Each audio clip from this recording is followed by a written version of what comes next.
Ceritera ni kami cuba nak hidupkan kembali makanan-makanan klasik.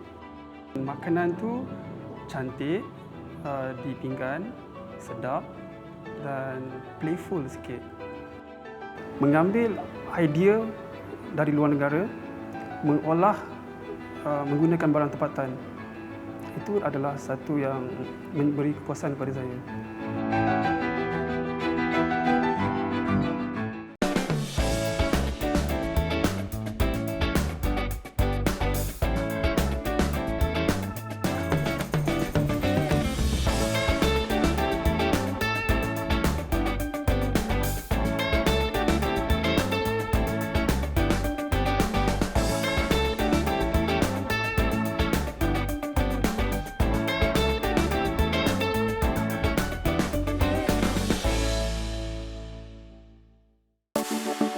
Ini sebuah cerita, diangkat kisahnya dari Ceritera Cafe. Mengadunkan hidangan Melayu juga gabungan sajian barat untuk cita rasa pelanggan setempat. Menuntut ilmu dalam bidang kulineri dan molekular gastronomi menjadikan dia berperibadi serius bila beraksi di dapur. Ini kisah Chef Agusani atau mesra disapa Chef Ato. Oh, dia macam Gordon Ramsay Malaysia. Versi Malaysia. Sangat strict, sangat garang. Saya tak boleh kacau dia bila dia tengah betul-betul fokus. Susah sebenarnya nak faham kenapa orang perlu fokus macam tu sekali kan. Tapi dia kata bila dah after few years baru saya tahu. Dia kalau tak boleh nak fokus tu, dia tak boleh nak hasilkan benda yang menarik lah.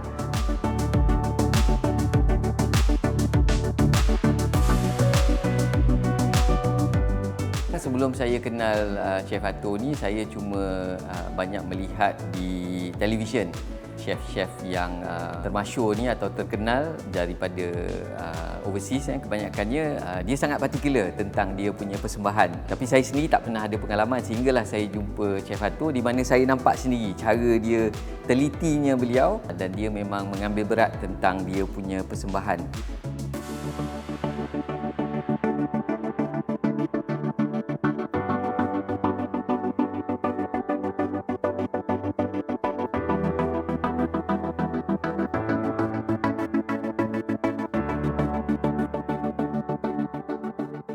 Saya teruja tengok macam mana daripada bahan mentah tu dengan pengolahan daripada haba dan rasa kita menjadi sesuatu yang sedap, sesuatu yang menarik dan cantik, dan it gathers kawan dan orang yang kita tak kenal untuk merasai makanan tu. Itu yang saya rasa buat punca saya suka pada bisnes makan ni.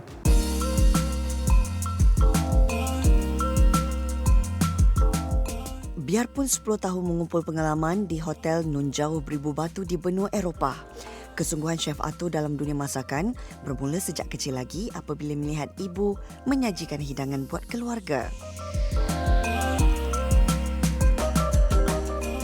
Masak tu bermula daripada kecil. Saya bantu ibu dekat dapur.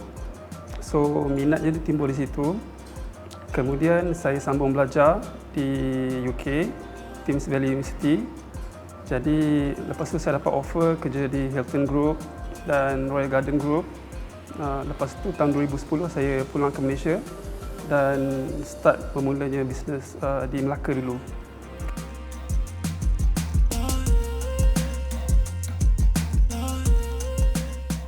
Bila kita ada majikan ataupun bos orang asing, so training yang saya dapat dekat sana maknanya tidak ada pilih kasih lah. Tapi saya rasa kita sebagai orang Asia diberi lebih kerja lah daripada orang sana. Tapi saya tak pernah komplain lah. Saya suka je sebab itu satu challenge untuk saya. So, dan saya satu-satunya dekat seluruh grup Hilton tu, saya seorang anak Melayu kat situ. Jadi pengalaman kerja dengan professional kitchen yang buatkan saya rasa cukup untuk saya bawa balik ke Malaysia lah ilmu tu. Potensi berniaga dekat London memang ada, memang kita ada few offers. Tapi cumanya mungkin ke budaya dan accessibility untuk makanan tu susah nak dapat kat sana kan sebab jauh kan. Dan kita sebelum buka apa-apa perniagaan kita kena belajar dulu. Lepas tu saya nak balik Malaysia untuk belajar dengan arwah bapa saya lah. Saya nampak Chef Fatur tu sebagai aset yang perlu kita ketengahkan, tapi kita kena belajar basic dulu untuk berniaga.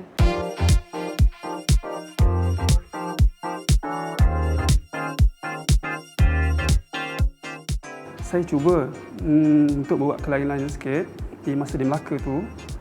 Dia konsep ikan bakar. Jadi dekat ujung kampung pula tu, bukan di Bandar Melaka, di Umbai tu memang dah popular. Jadi bila nak cuba buat kelainan tu, ada yang terima, ada yang mengeluh jugalah. Dah namanya saya chef, jadi saya kena cuba dengan berbagai approach yang pada makanan tu lah. Okay, kita daripada Melaka tu sebenarnya market terlalu kecil. Bisnes ada hanya pada Sabtu dan Ahad saja. So the rest of 5 days tu kita memang buka saja je. So dengan ikan beli fresh, ikan kan tak tahan lama ikan fresh kan. 3-4 hari lepas tu dah rosak. So daripada situ kita belajar, okey kita tak boleh kat sini. Kita perlu bisnes yang 7 hari seminggu. Bukan hanya kepada Sabtu Ahad saja. So daripada situ kita fikir apa yang kat mana yang kita perlu buat. So arwah bapa pun dah meninggal kan. So kita berhijrah lah. Kita fikir okey tak boleh buat apalah. Kalau kita teruskan juga akan banyak lagi duit yang akan dikeluarkan pada bisnes yang tak tentu tu. So kita pergilah ke KL. Itu situlah.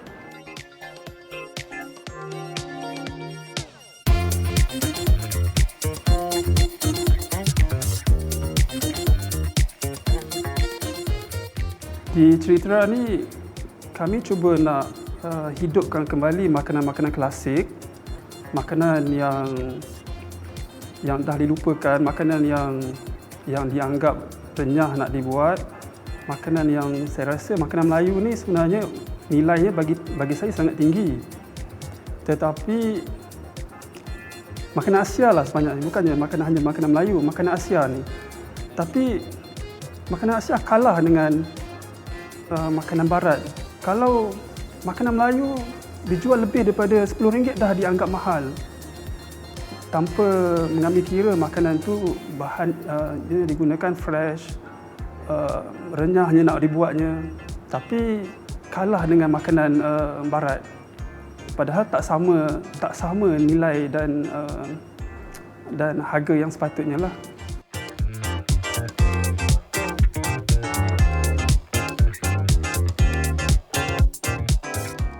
Macam Chef Fatur, dia suka, saya tahu kepandaian dia adalah modern food. Dia suka, daripada pengalaman dia dekat luar negara, itulah dia yang diketengahkan. Tapi saya kata bukan hari-hari orang nak makan modern food. Kita perlu ada sentuhan Melayu, tradisional pula. So daripada situ kita fikirkan, kita pun tak nak buat menu Melayu yang terlalu common macam semua orang ada. So macam mana kita nak buat kelainan? So daripada kepandaian Chef Fatur, plating, dia buat food presentation dia, saya gunakan menu Melayu dan Chef Fatur yang cantikkan. Macam itulah. So itu yang gabungan Melayu dengan moden yang jadi kat situ. Supaya benda tu jadi lebih menarik, nampak lebih sedap. Orang tak makan, orang tahu macam nak try. Macam tu kan. Presentation tu lah main dengan peranan. Persembahan tu satu, ya betul menarik, tapi lepas tu mesti rasanya sendiri. Pengalaman saya kalau makanan Ceritera ni rata-rata saya boleh katakan yang rasanya memang sedap dan konsisten. Tak adalah kita datang hari ni rasa lain, besok rasa lain sikit kan. Dia konsisten. Dan saya juga tahu yang ini memang perangai chef lah. Dia kalau masakan dia tu memang dia nak pastikan supaya sedap.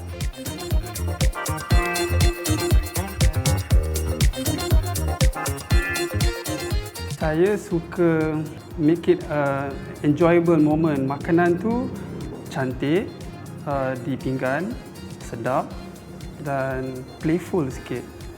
Jadi ada 3 elemen tu saya cuba untuk membuatkan pelanggan rasa terhibur dan teruja dengan pengalaman datang makan di Ceritera.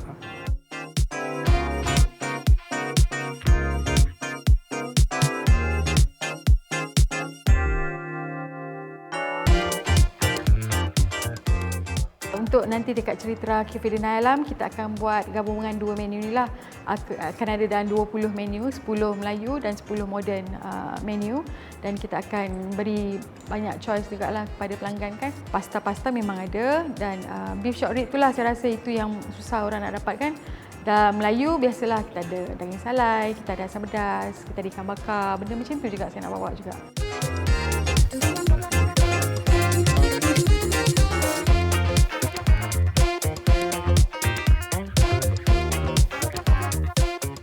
Saya punya kegemaran peribadi adalah dia punya masak lemak daging salai.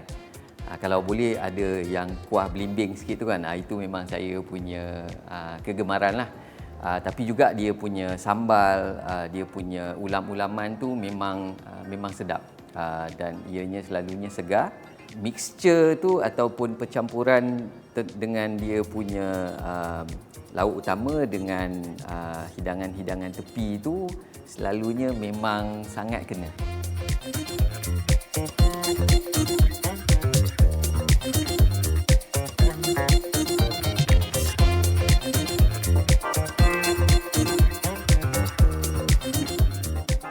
Interior sebenarnya agak rustic. Dia macam industrialist. Jadi buat ni sebab nak letak banyak painting yang ada. Jadi kami cuba buat sesuatu yang bare, open, tetapi ada touch kesenian Melayu di situ. Di sini pun sebenarnya karakter yang berbeza jugalah. Membuatkan cerita Raja dilainkan sebab dia ada dua dunia, moden dan tradisional.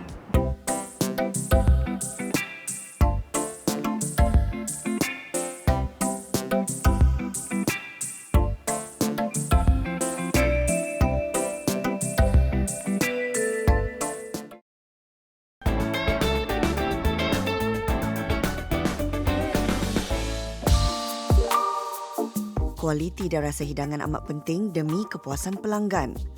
Namun jika hilang deri rasa, pasti menjadi cabaran hebat buat insan bergelar tukang masak. Macam saya ada masalah, saya tak boleh nak bau. Jadi bila saya hilang deri bau saya, deri lain saya lebih sensitif, lebih peka. Punca saya tak sedar sangat, tapi bila saya balik ke Malaysia, bila kita buat sambal, buat belacan hari-hari, dan ikan bakar dan asap dan environment tu, itu yang buatkan saya punya sinus clog. Lepas tu dah buat operation 2 kali pun tak ada rezeki juga, masih juga tak boleh nak bau. Bila hilang deri bau, maknanya 50% diri rasa saya pun hilang juga. Tapi sebagai seorang chef, saya rasa agak rumit tanggungjawab tu. Jadi bila saya hilang deri bau saya cuba untuk mencantikkan, ambil effort yang lebih untuk mencantikkan makanan tu. Sebab sebelum kita nak beli makanan, kita akan perhatikan dulu daripada makanan tu, daripada segi rupa, warna. Sebab kita tak boleh beli, tak boleh rasa lagi kan. Jadi dari situ, penting rupa dulu, presentation dulu. Itu yang akan buatkan orang tertarik untuk membeli dan merasa. Kalau rupanya out, 50% chance adalah untuk dia tak beli.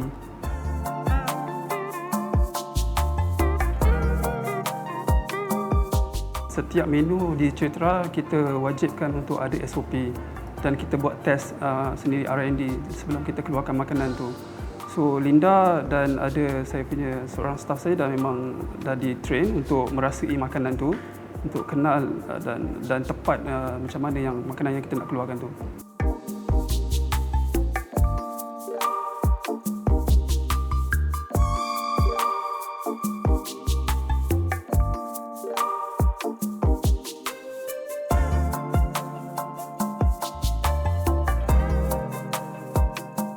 Masalah yang besar saya rasa adalah staff lah, masalah pekerja.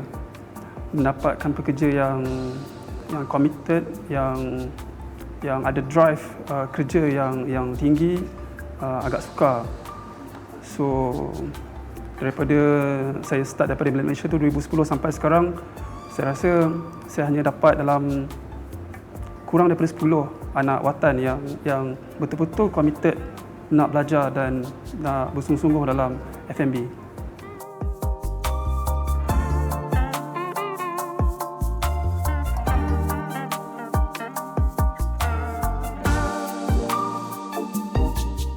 bahan masakan penting untuk dapatkan fresh. Produk sangat susah dan sangat mahal dekat KL ni lah terutamanya kan.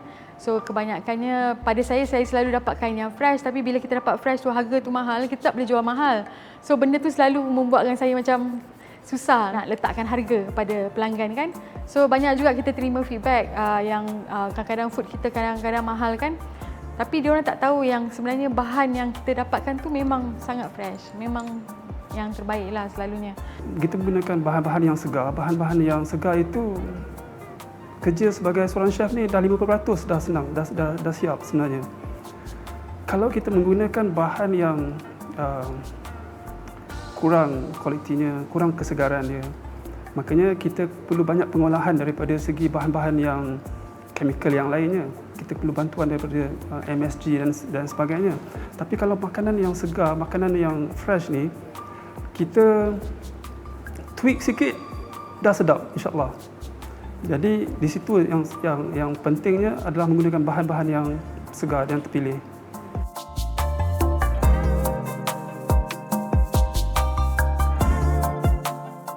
Saya kena kembali kepada asal usul, kepada root saya. Inspirasi saya adalah daripada ibu saya sendiri. Ibu saya adalah cikgu sains rumah tangga. So dia memang mengajar masak pun. So saya amat adore cara dia menguruskan makanan di dapur. So mak saya habis kerja, walaupun kami ada pembantu rumah, tapi balik kerja memang dia sendiri yang akan masak setiap hari.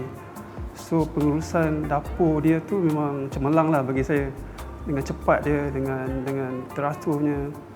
Setiap keputusan dan buah fikiran untuk mencetuskan hidangan terbaik di meja makan menjadi agenda utama dalam sesebuah restoran. Namun ianya satu cabaran bila pasangan bekerja dalam dapur yang sama.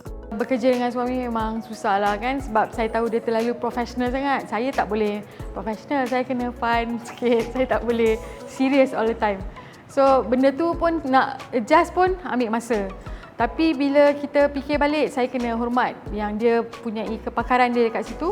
Kadang-kadang dia kena hormat juga apa yang saya rasa terbaik untuk kita. So daripada situlah kita kena cari keserasian sebenarnya. Pasangan sendiri kan, jadi kita nak bentuk, dia tidak ada pengalaman di dapur. Jadi industri kitchen ni dia sebenarnya sangat challenging, sangat mencabar, sangat demanding. Macam komando lah, dalam tentera tu dia komando lah. Yang saya nak buat boleh kalau nak cincai, tapi saya tak suka cincai, tak boleh cincai. Benda ni kita memberi orang makan, halalan thayyiban. Kita Muslim, itu nombor satu. Kalau halal tapi tak thayyiban, tak guna. So mesti seiring. So nak jadikan itu, nak bentukkan pasukan kita, apatah lagi nak bentukkan orang rumah kita sendiri, sebenarnya susah. Tapi insya-Allah alhamdulillah akhirnya dia faham. So bila PKP itu sebenarnya Linda lah lebih kuat sebenarnya daripada seluruh yang staff yang saya ada. Linda yang sebenarnya yang menjadi orang kuat lah.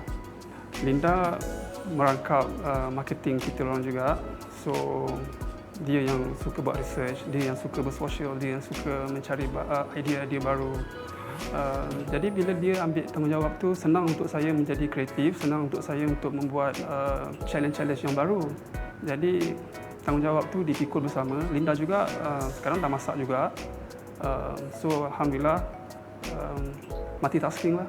Saya rasa gaduh, bertelaga itu adalah satu rahmat sebenarnya, bukan satu yang menjadikan setback kepada pasangan hidup yang meniaga.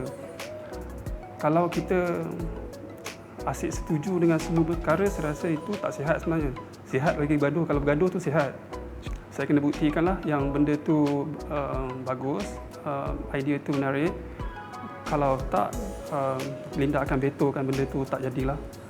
So dalam tengah saya rasa adalah untuk ada kesepahaman untuk beralah pada yang pendapat yang lebih tepat.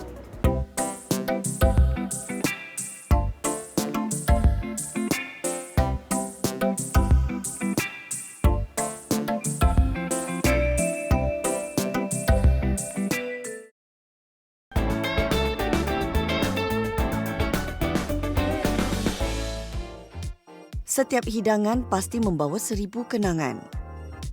Ketam Sambal Melayu, hidangan tercipta hasil air tangan Chef Ato yang dicetus ketika berkunjung ke Kota Singa. Saya teringat sewaktu trip saya bersama dengan isteri ke Kota Singapura. Kami makan di sebuah restoran di Bedok menjual Singapore Chili Crab. Jadi sewaktu kami di sana, kami sangat menikmati masakan itu dan kami kembali dan saya masih macam terpanggil untuk masak balik, tapi saya tidak mahu menggunakan resipi orang lain. Jadi saya cuba mengimprovisasi dan menggunakan elemen-elemen kemelayuan yang sedang didapati. Jadi saya dari situ timbulnya idea untuk mengeluarkan sambal ketam Melayu.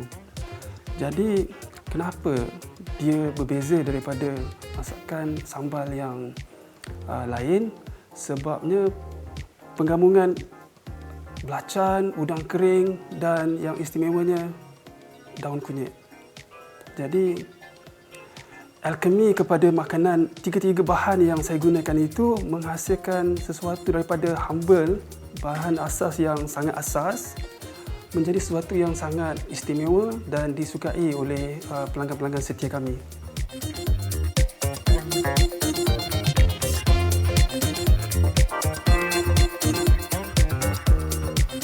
Resepi sambal saya buat hari ini mungkin ada yang agak terkejut sebab saya menggunakan agak nampaknya simple tapi barang tu mewah ya.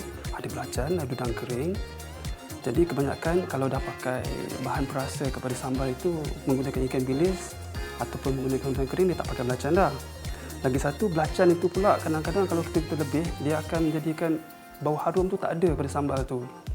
Tapi saya berani menggunakan kedua-dua bahan ini untuk sebagai bahan perasa saya. Sebabnya belacan itu diproses, saya tahu siapa yang membuatnya, daripada mana datangnya belacan itu. Udang kering itu ya saya beli di sumber yang saya percayai dan udangnya adalah udang kering grade A ya. Ketam itu hari ini saya menggunakan teknik mengukus. Kebiasaannya saya menggoreng. Tidak ada bezanya menggoreng ataupun mengukus. Cumanya bagi saya approach kepada mengukus itu lebih sihat, lebih bersih. Rasa tidak bertukar. Kebanyakan pelet Melayu suka menggoreng. Tetapi hari ini saya buat teknik mengukus dan tidak ada salahnya di situ dan saya rasa bila hasilnya tadi lebih sempurna bagi saya dan rasanya juga lebih segarlah sebab pengurangan penggunaan minyak itu sendiri.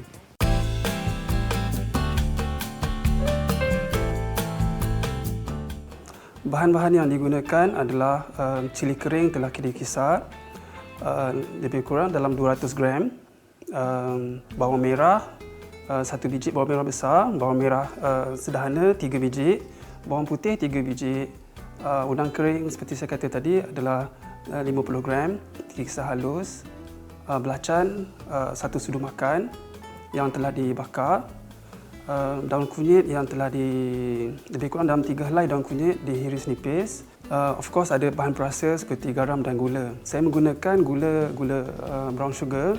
Boleh juga menggunakan gula Melaka kalau boleh didapati.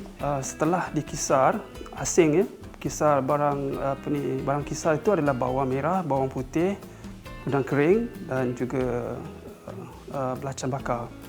Kemudian dikisar secara asing adalah cili kering. Kemudian kita menumis barang kisar itu. Setelah naik baunya, barulah kita masukkan cili blender yang kita kisar itu sehinggalah naik minyak. Kemudian kita akan masukkan belacan dan juga bahan perasa. Kalau nak masukkan aji boleh juga. Gula jangan masukkan terlampau awal. Nanti dia akan menjadikan sambal itu terlampau gelap ya. Selepas kita mengukus, bila kita pastikan dagingnya sudah masak, jadi kita boleh menggunakan teknik menekan dengan cara halus, tekan dengan lembut. Tengok kalau ada, bila kita tekan tu ada resisten lah. Maknanya dia agak bouncy sikit. benda tak lembut sangatlah, maknanya kita tahulah. Dan juga kita nampak pertukaran daripada warna mentah telur itu menjadi kepada warna kuning yang lebih pucat. Dan juga dagingnya itu lebih pejal ya. Jadi masa itu adalah waktu yang sesuai untuk kita masukkan ke dalam sambal tadi yang kita tu. Jadi bila kita masukkan dalam sambal itu, waktu itu adalah waktu yang sesuai untuk kita masukkan daun kunyit yang kita potong-potong itu. Daun kunyit jangan masuk terlampau awal. Kita nak dia sebati, rasa daun kunyit itu akan keluar kepada sambal kita. Itu yang mengeluarkan aroma dengan ketam itu, mengeluarkan aroma yang tak dapat di sambal tumis yang lain.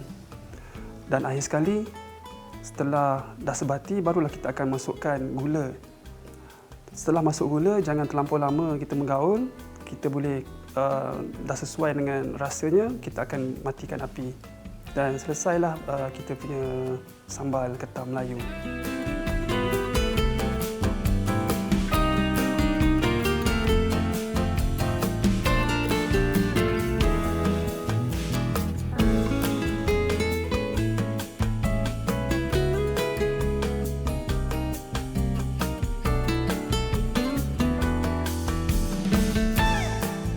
Saya tambah lagi satu, iaitu makanan tradisi snack harian bangsa Suluk, bangsa Si Gypsy di Sabah, apple geragau. Sewaktu saya travel di sana, saya dapat menikmati makanan tradisi ini sewaktu saya pergi trip pada 2018. Dan saya pulang, saya cipta lagi satu dish yang agak moden, contemporary, penggabungan bahan asas lagi sekali, yakni geragau, terdapat juga di pantai barat yang banyak digunakan di pantai barat negeri Semenanjung. Pencampuran juga Malaysia Timur, iaitu latok dan apple yang agak buah yang bukan buah tempatan ya. Bila saya buat sebelum saya roll dia, saya rasa dulu. Saya dip tiga-tiga ni saya makan. Jadi saya yakin yang ini adalah satu percampuran yang akan membuatkan orang teruja dan tertanya-tanya macam mana boleh ada surprise, yakni apple yang tak akan digunakan oleh orang lain. Jadi idea itu membuatkan saya rasa untuk mengambil risiko dan mencuba, sebab saya sendiri suka makan. Jadi saya terfikir pula macam mana saya nak menjadikan dia sesuatu yang unik. Jadi tapi simple. Jadi saya buat R&D, saya menggunakan Vietnamese pepper roll. Jadi di situlah terciptanya Vietnamese pepper roll menggunakan bahan inti latok, apple dan geragau.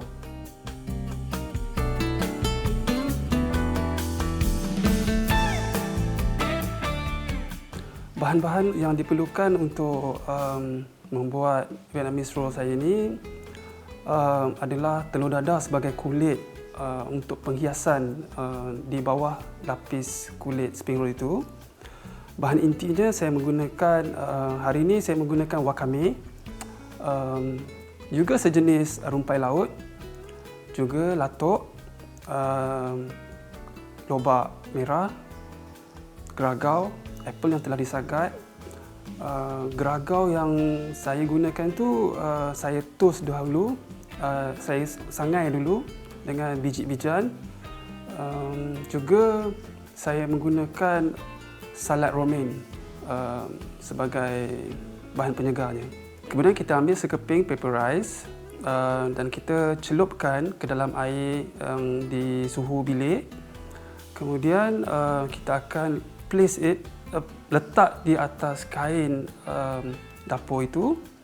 Tujuan kain dapur itu adalah untuk senang untuk kita untuk mengangkatnya dan untuk membungkuskan bahan-bahan yang telah kita letakkan di tengah paper roll tu. Itulah tujuan dia. Kalau kita boleh letak je di atas meja, kita boleh letak di atas kayu, tapi bagi saya sendiri, personally, saya suka letak di atas kain yang bersih senang untuk saya nak membalutnya. Jadi kemudian setelah kita letak dengan selesa, kita akan bolehlah buat seni hiasan sikit untuk kalau kita suka. Saya menggunakan bahan hiasan saya latok, ebiko dan juga micro salad. Kemudian kita akan letakkan sekeping telur dadah yang nipis yang telah kita potong 4 segi tepat, letak ke atas bahan hiasan dan kita bolehlah untuk membuat tindihan intinya satu demi satu.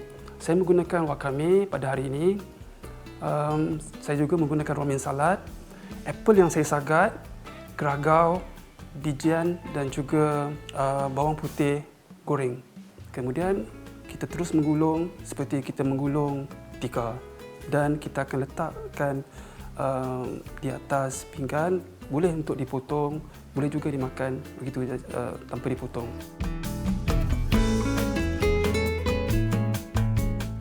Sosnya pula, saya ada berbagai-bagai jenis sos yang di luar sana tu, tapi saya hari ini saya buat 2 jenis sos. Yang satunya saya menggunakan daun ketumbar, satu lagi saya menggunakan cili padi Thai merah.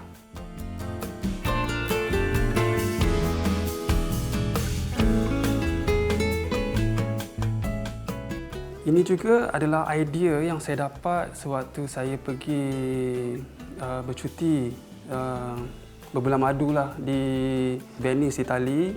Waktu tu musim panas. Lepas tu kami buat trip ke Rome.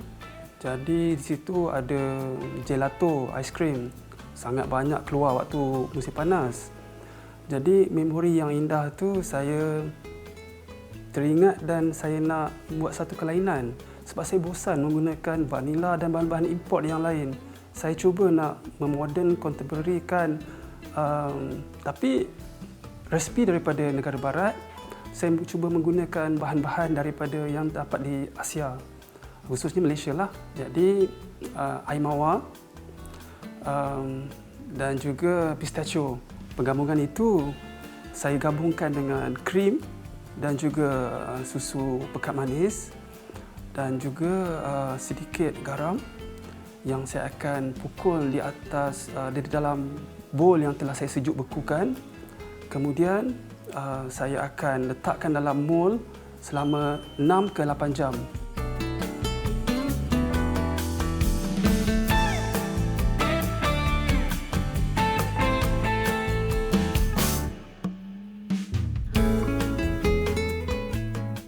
Setelah itu, saya akan mengeluarkannya sekejap selama 10 minit di suhu bilik.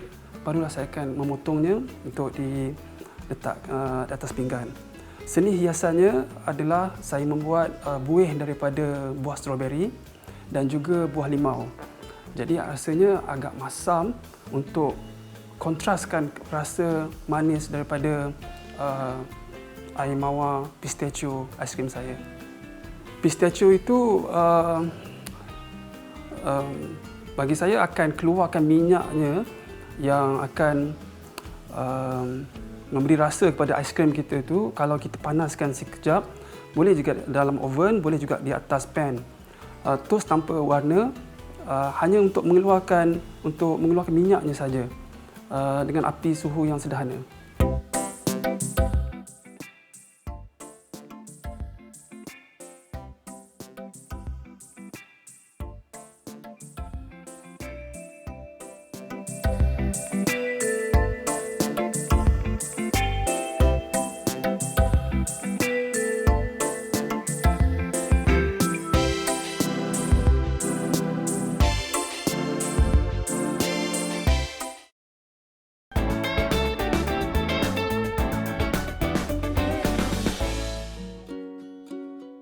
Bukan mudah menyajikan hidangan yang mampu membawa pelanggan kembali bertandang ke restoran semula.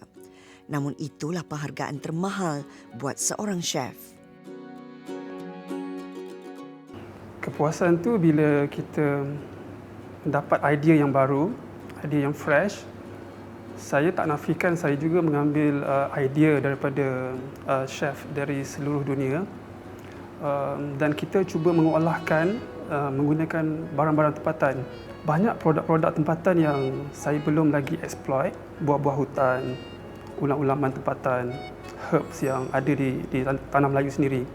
Mengambil idea dari luar negara, mengolah menggunakan barang tempatan.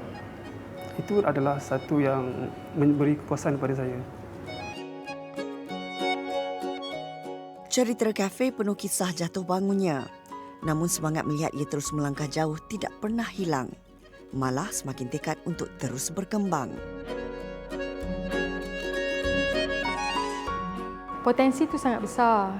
InsyaAllah saya rasa jika diberi peluang, kita dapat sokongan daripada ramai orang. So di Cerita ni kita ada dua dunia yang berbeza dan menu tu pun sentiasa diulah-ulah, diubah-ubah. So daripada customer dulu sampai sekarang memang tak pernah bosan dengan food kita. Itu yang saya rasa itu adalah satu kelebihan Cerita lah yang saya rasa. Saya taklah handal sangat, tapi asasnya kalau kita kenal produk dan bahan yang kita gunakan itu, faham tujuannya, jadi kita boleh untuk mengolahkan menjadi sesuatu yang palatable.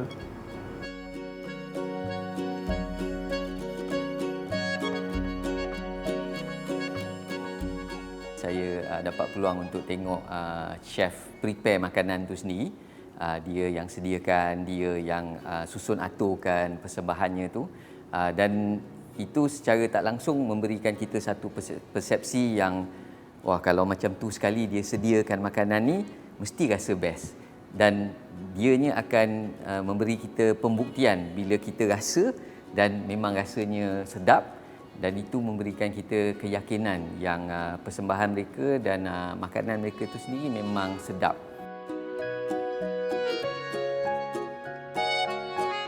Dalam keadaan MCO tahun lepas dengan krisis COVID-nya, saya dapat nampak yang rata-rata banyak pengusaha makanan terjejas ataupun tidak terkecualilah daripada apa yang berlaku. Dia dengan tim dia mencari idea baru. Diorang buat pack food, diorang buat persembahan pack food tu sendiri pun nampak menarik. Jadi itu saya rasa satu inisiatif atau satu kreativiti yang penting.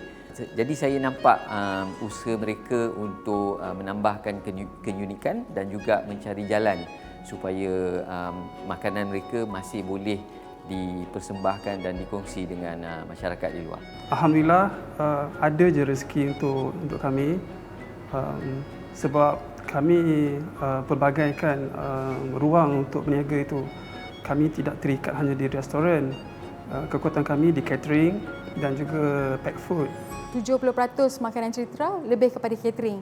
So maksudnya banyak event, corporate event, kan, private event yang kita keluar dan menyediakan makanan untuk klien. Tapi bila pandemik ni berlaku, hampir ke 90% daripada makanan kita disediakan dalam bentuk pack, tapau yang affordable yang boleh.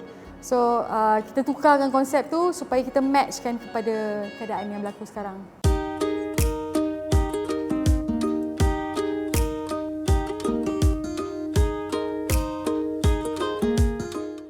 2015 kami masuk pertandingan SME yang dianjurkan oleh SME tentang modul perniagaan Small Business Entrepreneurship.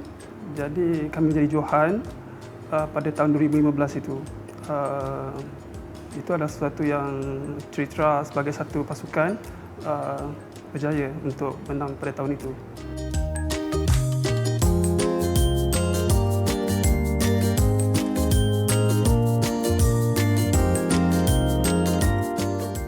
Mengambil kira zaman PKP itu, saya sedar yang pack food, makanan sediap masak menjadi satu yang keperluan di Malaysia ni dan menjadi satu yang popular. Jadi saya nampak Cerita untuk membuat kilang kecil untuk kami mengeluarkan makanan bungkus yang disterilisekan macam retort food. So untuk lebih senang di approach bukan hanya di Lembah Kelang tetapi di seluruh Malaysia, insya-Allah.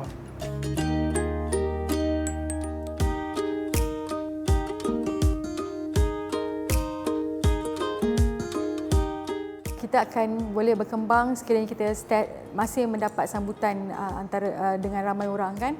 So kita start the business daripada kecil. Sekarang pun masih kecil, tapi kita grow organically. Maksudnya kita tak menggunakan influence selebriti sangat. Kita tak perlukan viral menu sangat. Kita grow secara semula jadi. So dalam masa 5 tahun saya harapnya yang macam chef plankan juga untuk food kita ada di serata dunia lah. Itu yang kita plankan supaya food kita dapat di-retotkan, dapat dibuat dengan tahan lama 6 bulan kan. Sebenarnya saya tengah mencari kilang pun untuk bulan 3 ni. So saya harap kalau kita boleh start bulan 3 ni, hopefully dalam masa 5 tahun, benda tu tak mustahil untuk Ceritera ada dekat mana-mana.